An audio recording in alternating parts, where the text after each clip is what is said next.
Chaleur torride, mais voilà, la flamme de la résistance ne s'éteint pas et parfois elle est particulièrement brûlante et torride comme aujourd'hui. Alors bravo à vous.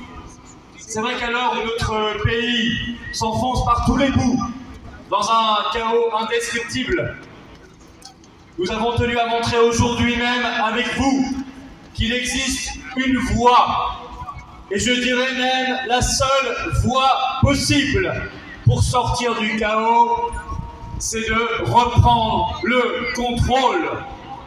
Reprendre le contrôle de nos vies et reprendre le contrôle de notre destin de peuple. Reprendre le contrôle de nos libertés. Reprendre le contrôle en nous libérant. Car oui, tous les soi-disant débats, même si dans notre pays on n'a plus le droit de parler, de débattre de rien, tous ces soi-disant débats qui agitent l'actualité de la France n'en sont pas vraiment, car ils sont rendus tous impossibles par notre appartenance à l'Union européenne. On a beaucoup parlé ces derniers temps, ces derniers mois de la réforme des retraites, mais qui a expliqué, à part nous et quelques-uns, que cette réforme était intégralement dictée par l'Union européenne et par les lobbies financiers comme BlackRock.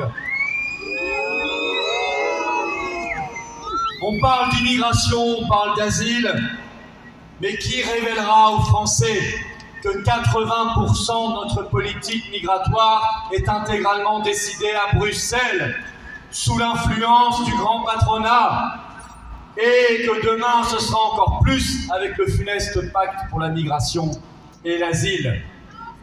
On parle d'assiettes, nos assiettes, notre alimentation, et dire de l'arrivée dedans des insectes, des larves, du retour des OGM.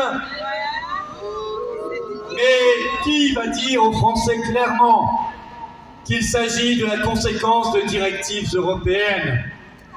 On parle de poulets chlorés brésiliens qui eux aussi vont arriver dans nos assiettes, de bœufs aux hormones mexicains, élevés dans des véritables usines à bétail. Même sujet, le commerce est 100% piloté aujourd'hui par la Commission européenne. On déplore bien sûr la destruction d'EDF, de la SNCF dont a été victime aujourd'hui même notre ami Pierre-Yves Rougeron. On parle du travail détaché, du glyphosate, etc., etc.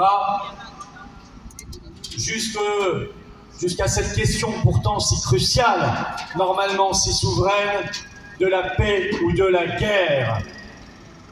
Mais tous ces sujets nous sont dépossédés, tous ces sujets sont dans la main de technocrates non élus et surpayés, corrompus et sous influence à Bruxelles, à Luxembourg et à Francfort. Je parle de paix et de guerre. Cette semaine, qu'est-ce qu'a annoncé Ursula von der Leyen? L'accélération, je cite, l'accélération de la livraison de munitions à l'Ukraine de Zelensky. Ça faisait hier 500 jours que cette guerre est lancée. À quoi ça sert de mettre de l'huile sur le feu sans cesse? Dans quel but? Avec quelle légitimité fait-elle cela? Allons-nous, nous aussi, envoyer des armes à sous-munitions à Kiev, comme Biden vient de le décider honteusement, des armes qui sont déplorables, qui sont interdites par les traités internationaux, et que nous envoyons quand même là-bas et qui vont faire des ravages monstrueux contre les civils? Ursula von der Leyen n'a aucune légitimité pour décider de nous lancer dans une troisième guerre mondiale, et nous lui répondons de s'en aller car nous voulons la paix.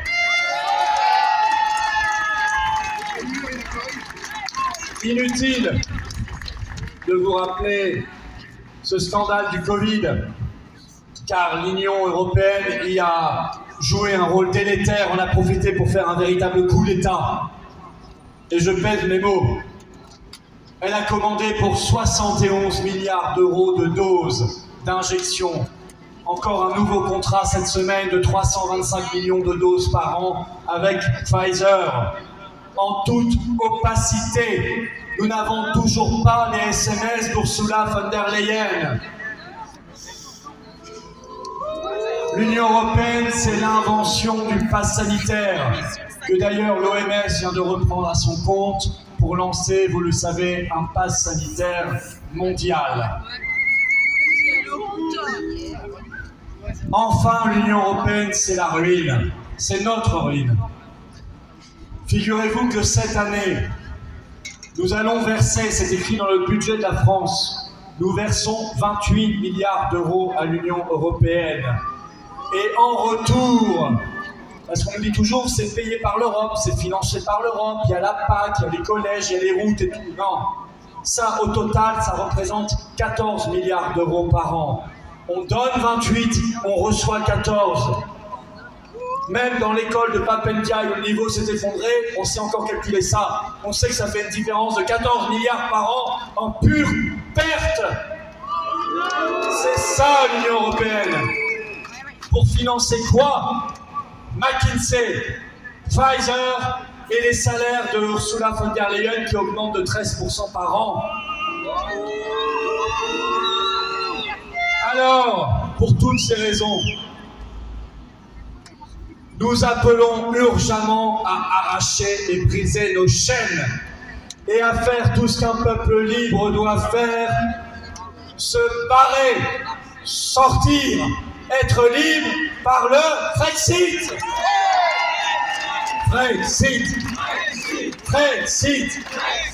Brexit. Brexit. Serons-nous seuls au monde? Non, bien au contraire. Nous retournerons au monde.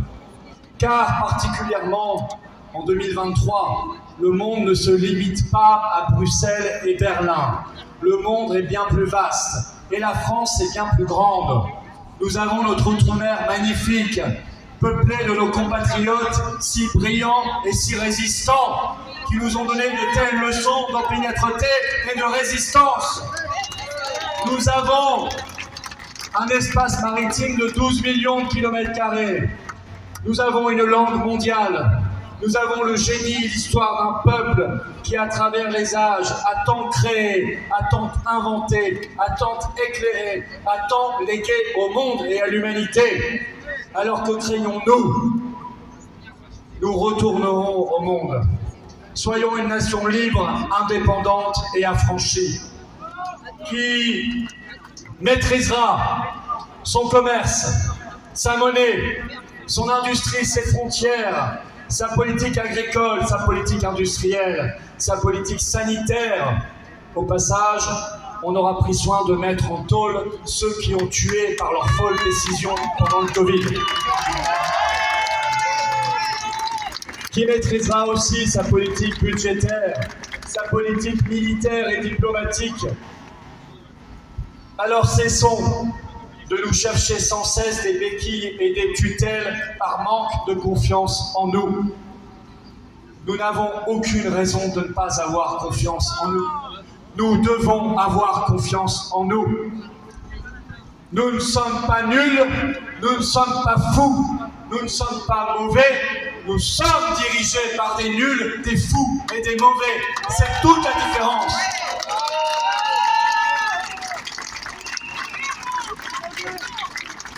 Et j'ajouterais qu'en plus, ils sont corrompus et ils sont vendus. Alors, il ne tient qu'à nous de faire en sorte que ce ne soit plus le cas demain. Notre pays, notre France éternelle, notre belle France, parfois rebelle, parfois pas assez, parfois beaucoup. Et nous, on l'aime rebelle. Ah, on a vu tant d'autres. Aujourd'hui, notre pays doit affronter un combat difficile. C'est le combat anti-mondialiste. C'est le combat anti-oligarchique.